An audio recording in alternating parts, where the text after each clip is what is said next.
Ya, ada tawaran bahkan sampai 50 M kata beliau. Dan ini bukan sesuatu yang menurut saya bisa dicegah oleh diri seorang manusia. Karena itu Doktif telah melampaui ini.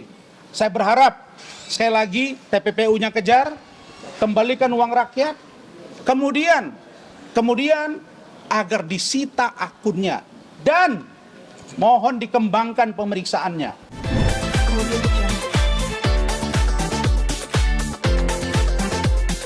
Ya, jadi alhamdulillah Hakim Tegak Lurus menjadi kepanjangan Allah Subhanahu wa taala untuk menjadikan DRL tetap sebagai TSK dan prosesnya terus dilanjutkan hingga ke persidangan. Ya, itu harapannya Doktif. Alhamdulillah kita akan pantau ya, Doktif memohon teman-teman netizen untuk memantau semua perjalanan ini hingga ke persidangan. Untuk perdamaian Doktif tekankan lagi, meskipun sudah puluhan miliar akhirnya sudah menuju ke Doktif bilang tertutup ya, tidak ada kata damai buat kalian DRL. Doktif tegaskan sekali lagi ya, tidak ada kata damai. 50 miliar sudah angkanya sekarang menuju ke Doktif. Ya, tidak akan Doktif terima. Satu tujuan Doktif di sini, Doktif sudah janji ya, jihad itu apa? Mengembalikan uang kalian, kembalikan uang masyarakat, ratusan miliar itu kembalikan, bukan untuk menyumpal mulutnya Doktif. Ya, hanya itu. Mungkin baik, terima kasih. Syukur alhamdulillah pertarungan dengan Rizat ini sebenarnya sudah lama ya, dan saya sangat mengapresiasi kerja-kerja dari Doktif yang luar biasa. Saya sudah menyampaikan kepada teman-teman media, kalau di dunia lawyer ada orang yang keras mungkin termasuk Rasman, tapi di dunia kedokteran untuk mencari ya kebenaran yang sesungguhnya agar rakyat tidak menjadi korban dari produk yang diduga abal-abal, itu menurut saya dokter detektif sangat luar biasa dan kita ucapkan terima kasih. Berikutnya saya appreciate kepada Hakim Tunggal yang dengan terang benderang mengurai semuanya ya, mulai dari barang bukti dan juga kesaksian dengan terang, dan ternyata pada kesimpulannya menolak gugatan dari saudara Dr. Richard Lee. Karena itu poin pertama, saya dan Doktif mendesak agar penyidik Polda Metro Jaya mempercepat proses ini dan segera menahan yang bersangkutan. Jangan lupa, seseorang yang mengajukan pra-peradilan, dia bukan saja berhadapan dengan penyidik, tapi berhadapan dengan institusi kepolisian. Ya, ini garis.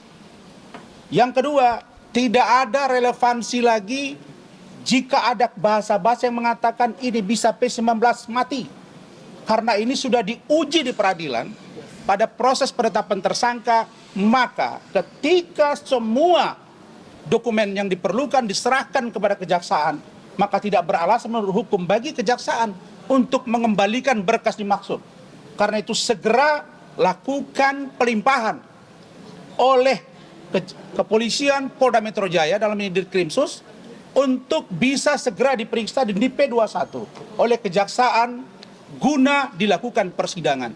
Tetapi di luar penyitaan, saya berharap Doktif juga nanti dengan kesaksiannya bisa mengembangkan agar dikejar TPPU-nya, tindak pidana pencucian uang atau money laundering.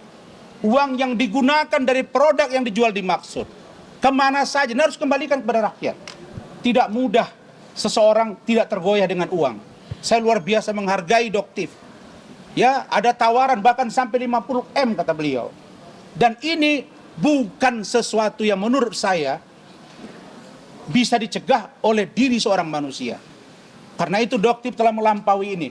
Saya berharap sekali lagi TPPU-nya kejar, kembalikan uang rakyat, kemudian agar disita akunnya dan mohon dikembangkan pemeriksaannya. Karena ada dugaan istrinya diduga terlibat juga, minimal untuk pasal turut serta. Kita mau lihat dari KUHP dan KUHP baru. Semua sudah berkolaborasi. Karena itu dalam kesempatan ini selamat buat Doktif dan mudah-mudahan ini pembelajaran bagi yang lain. Karena saya dapat info tadi 2 lagi. Ada laporan di Polres Jaktim, ada juga di Polda Metro. inisial Jabar, SS Jabar. Polda Jabar. Saya ada berharap DRL juga. ini kesempatan agar mengungkap semua jaringan dari orang-orang yang katanya menjual produk tetapi ada dugaan memperkaya diri dengan menjual tanpa aturan hukum yang berlaku. Saya kira itu dari saya. Dok, Terima kasih. tadi menyinggung soal 50 miliar, mungkin boleh diceritain seperti apa mungkin? Ada, jadi intinya begini aja. Jadi ada nilainya dinaikkan karena Doktif 5M menolak dan keluar-keluar di media.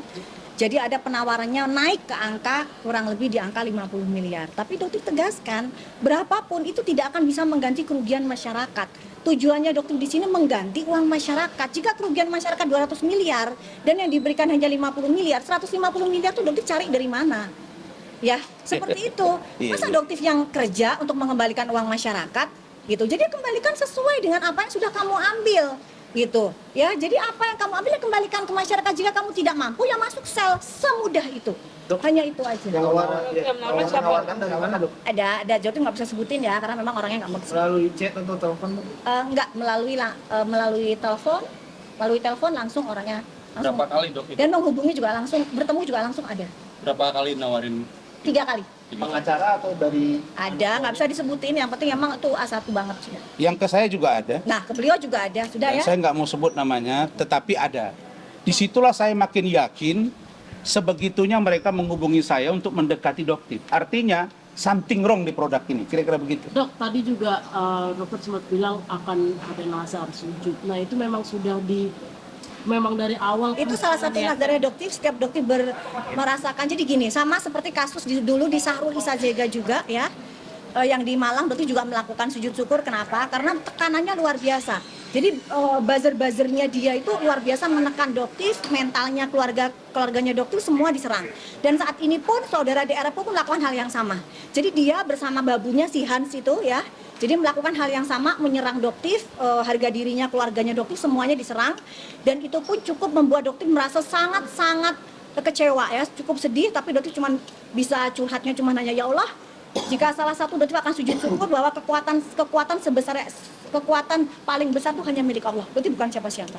Dan akhirnya ya tadi Doktif lakukan, ya itu juga mungkin bisa menjadi materi buat para buzzer-buzzer, nanti dipotong, dikliper-kliper, potong-potong, setidaknya jadi uang buat kalian ya. Oke? Alhamdulillah puji syukur banget, nggak cuma Doktif ya, ini adalah kerja dari PMJ yang mungkin alhamdulillah juga PMJ bisa membuktikan bahwa tegak lurus merah putih. Iya, jadi mungkin dengan lamanya proses ini, Doktif nggak menyesal ya Bang Rasman ya, karena memang mereka sangat hati-hati. Seperti itu, yang mereka sangat hati-hati, PMJ sangat hati-hati, tapi untuk kelanjutannya Doktif mohon agar segera ditahan. Ya, jadi jangan cuma dicekal atau dilakukan wajib lapor 2 kali seminggu. Karena saat ini 2 kali 1 minggu. Jadi sudah seperti tahanan kota. Ya, tapi Doktif mohon ditahan. Dan kalaupun misalnya ada pengakuan sakit, ya jangan mudah dipercaya. Karena orang ini sangat manipulatif. Dok, berarti otomatis pemeriksaan lanjutan akan kembali dilakukan. Pastinya, dan dengan tegas penyidik akan jauh lebih garang menghadapi seorang DRL ini. Akan ngawal lagi dok? Pastinya, akan Doktif tunggu mau sampai subuhnya lagi Doktif tunggu. Nah, ini sampai akhirnya dia bisa ditahan dan melepas wig-nya, karena wig tidak boleh digunakan pada saat penahanan. Ya, jadi kita lihat ya, karena Doktif mengingatkan ya untuk para penyidik pada saat ditahan wajib untuk dilepaskan wig-nya, karena itu adalah salah satu bukti bahwa apa yang Doktif katakan dia menjual serum penumbuh rambut itu adalah kebohongan, karena dia sendiri tidak bisa menumbuhkan rambutnya sendiri. Dan waktu ditahan dulu di Polda Metro juga nggak pakai wig. Berarti dia berarti di kehidupan sehari-hari dia pakai wig ya, Saya Bang? kaget aja. Oke. Oh, ternyata nggak sama ya sama yang tampilan di awal gitu. Oke, cukup ya. terakhir dok, apa yang mau disampaikan ke DRL? DRL siap-siap kamu pasang kabel ya, kamu alasannya hanya satu yang bisa menunda kamu masuk ICU dan kamu pasang kabel, hanya itu aja. Oh, ada ya. satu sebelum terlupa ya.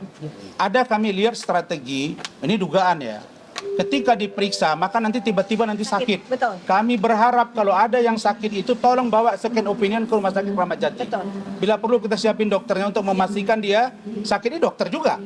Bisa cek, ini benar sakit apa tidak.